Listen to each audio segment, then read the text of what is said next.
So thank you very much. Good to be here. Thank you for listening to me. And where I grew up, Rhiannon would be pronounced Rhiannon. Yeah, so that's like how I grew up in Wales, so it's a very good Welsh name. I hope you've had a great symposium so far. And I'm not the public health expert that you all are, but in my role as the University of Illinois System President, I can't tell you how proud I am and inspired by everything that Shield Illinois has done in the context of a global pandemic with the urgency and the pressures and all of the regulatory issues that needed to be dealt with, and just building a system that has saved, you know, estimates are wide-ranging, but at least tens of thousands of lives of citizens, which is remarkable, and kept kids in school and have them, their parents stay in work and so on, pioneering some various things in public health. So the most thing that's on my mind, and I'd love to get any thoughts that you might be willing to share, is what's next? It's one thing to build together under sort of the degree of urgency that we had. There was no question that we had to move rapidly, but we did it in a way that wasn't really replicated in many places around the country.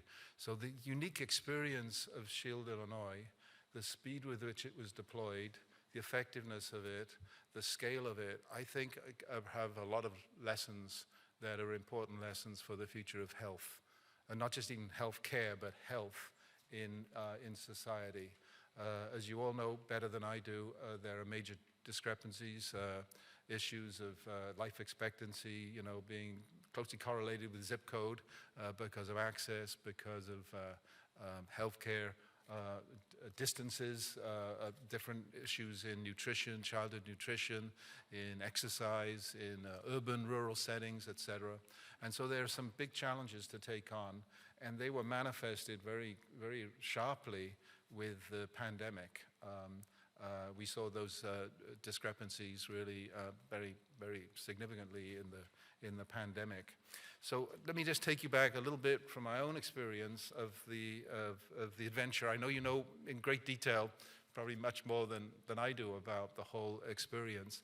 But at the very beginning, we had at UIC, University of Illinois Chicago, which has one of the biggest medical schools in the country, a diverse patient population.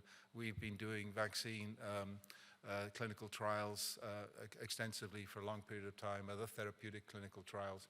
So deeply embedded in what you might say is healthcare therapeutic analysis and creation for diverse populations. And we're very strong in that. We're going to continue that. I was just at UIC. The incoming chancellor, who you've probably not met yet, Chancellor Miranda, is an expert in data as applied to public health. She's got I think she told me 12-person team working with NIH on childhood toxicology, exposure to lead, et cetera. So UIC is and was a major public health engine for the state of Illinois. And then at UIUC, we had the ability to, in a very generous interdisciplinary way, put together a team. I know you talked with Marty Burke yesterday. He was seminal to this, and as was the provost at UIUC, because talk about an existential threat, right? Our university is about to shut down. Our whole central mission might not continue the way we thought it. That got everybody's attention. And we looked across the horizon. I was on some of these meetings as well. And there was no cavalry on the hill with the answers to help a university like ours with 94,000 students just continue its mission in an appropriate fashion. So in March of that year, 2000, we also had our epidemiologists were working on really high-end, world-class modeling of outbreaks. And I will always remember, and my wife will always remember too, because we were kind of looking at this data, where we were being called on, I was being called on to contact the governor to shut the state of Illinois down, to have everybody go home. Now, that's not an everyday occurrence, right? It's like March and of course, we were seeing what was happening in New York City. And the models were saying that what's happening in New York City is going to happen within days in Chicago. And that the only logical thing was to act. And so I did send that email to Governor Pritzker and the mayor. And the next day, the state did go into lockdown mode. It was the second state in the country to do it, only by a few hours after California. And that action itself was saved many, many lives. And back-of-envelope calculations can show that overloading the hospital system would have been very deleterious to particularly Chicago. So we're very proud of that moment. And it also exemplified the trust between a public research-intensive university system and state governance, which is a remarkable thing. And I know and I hope that you've been all thinking about what that means for the future, because that public, academic, public, institutional agency interface is really critical for the future.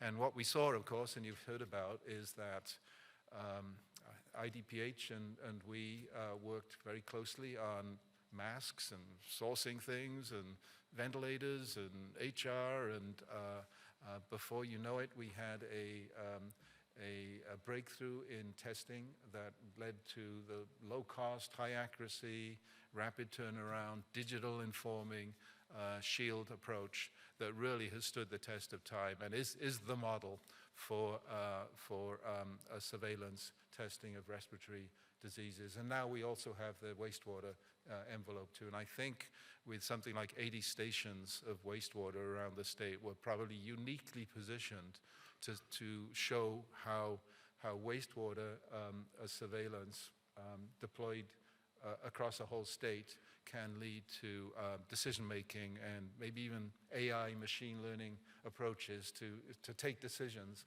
that are beneficial to large populations in underserved areas as well as other areas. So, and then as SHIELD propagated, and the whole book on FDA EUAs will never be written by me, but I could have written a chapter or two on that because that was quite an adventure also to get the kind of regulatory setups. But this university, for whatever reason, just went for it. We just said, we're going to need to innovate out of this. And so our teams, which involved mathematicians, epidemiologists, physicists, biologists, veterinary medicine experts, et cetera, that whole summer were meeting 7 a.m. meetings, I gather. I wasn't at those meetings. Weekends included, and building, and then taking advantage of our logistics capacity to deploy 20 tents across the system.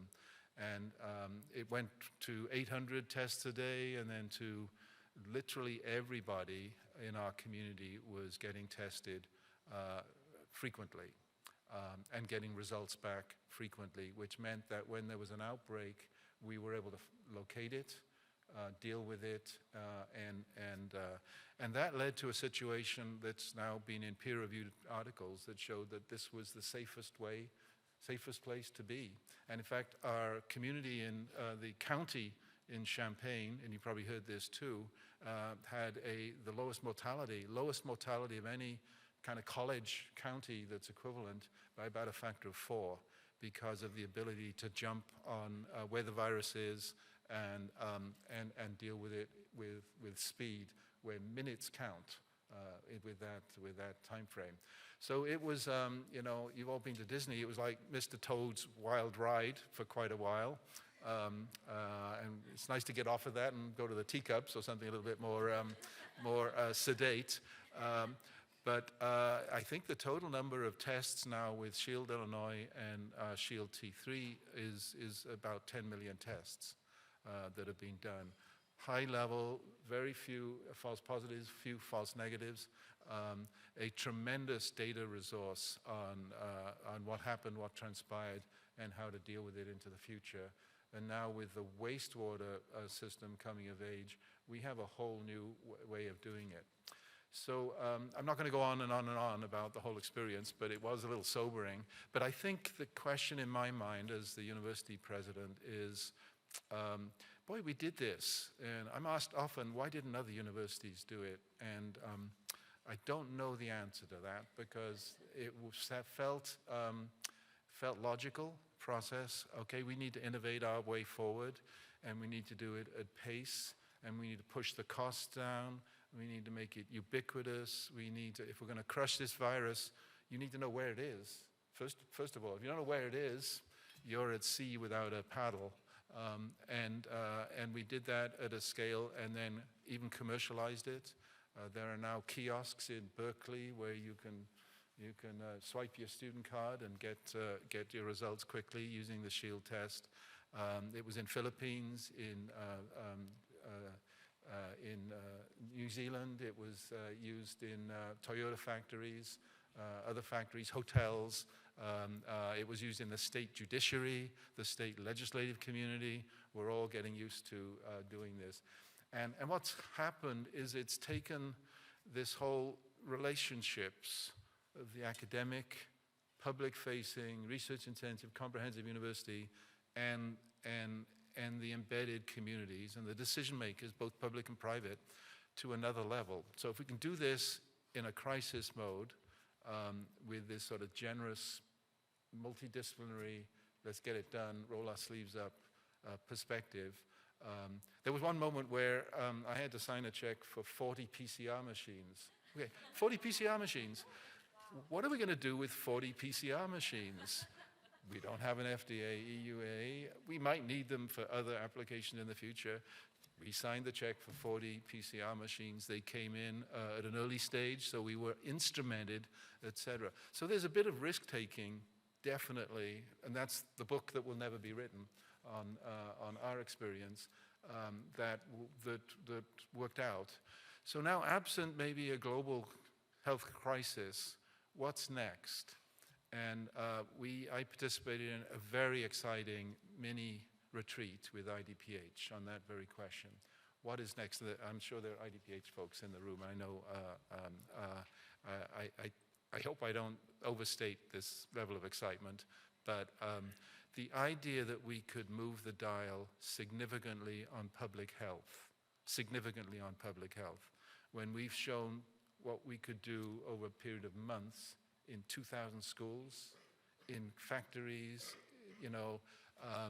shows what can be done when the gate opens and you just go for it with the kind of multidisciplinary expertise that is inherent in a place like the University of Illinois system. What about the other challenges that we face? Next generation pandemics. Is polio coming back?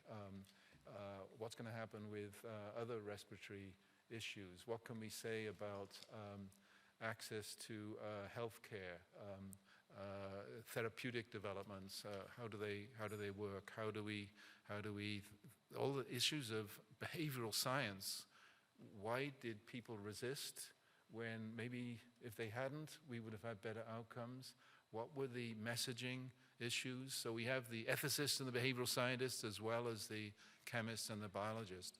So what's next? And at this mini retreat, we talked about, well, let's take a look at life expectancy in the state of Illinois.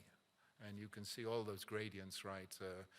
Rural, urban, you go from DuPage County to Saline County, it's significant, maybe 10-year difference in life expectancy, which is explicable because of diabetes, obesity, lack of various nutritional opportunities, et cetera, logistical distance impediments, et cetera. So, but they're all tractable problems that could be worked on.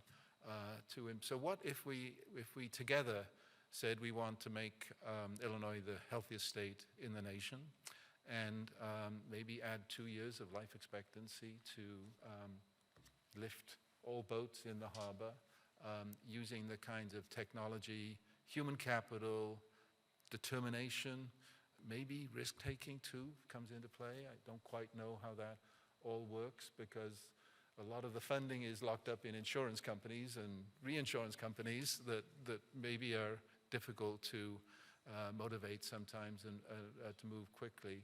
But we have shown collectively, and many of you in this room, I just want to thank personally. I'd love to do it individually as well. Wow, what a team effort, what individual commitment, what amazing commitment to public health in a way that was not driven by mercenary impulses or anything else, but just service. So what's next? What could be imagined? I hope this conference is thinking a little bit about that, because if you can do it in a crisis mode, what can you do logically absent a crisis, but with the same kind of energy and impact? And so we're having those conversations, and they're interesting conversations.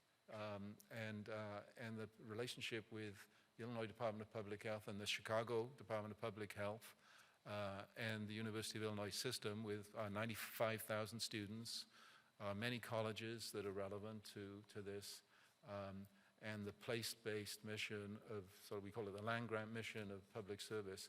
It's all in play now in health, and I'm trying to convince myself to say health rather than healthcare, because healthcare is an important piece of it, but that's curing things that if you can avoid and prevent, then there are beneficial aspects to that.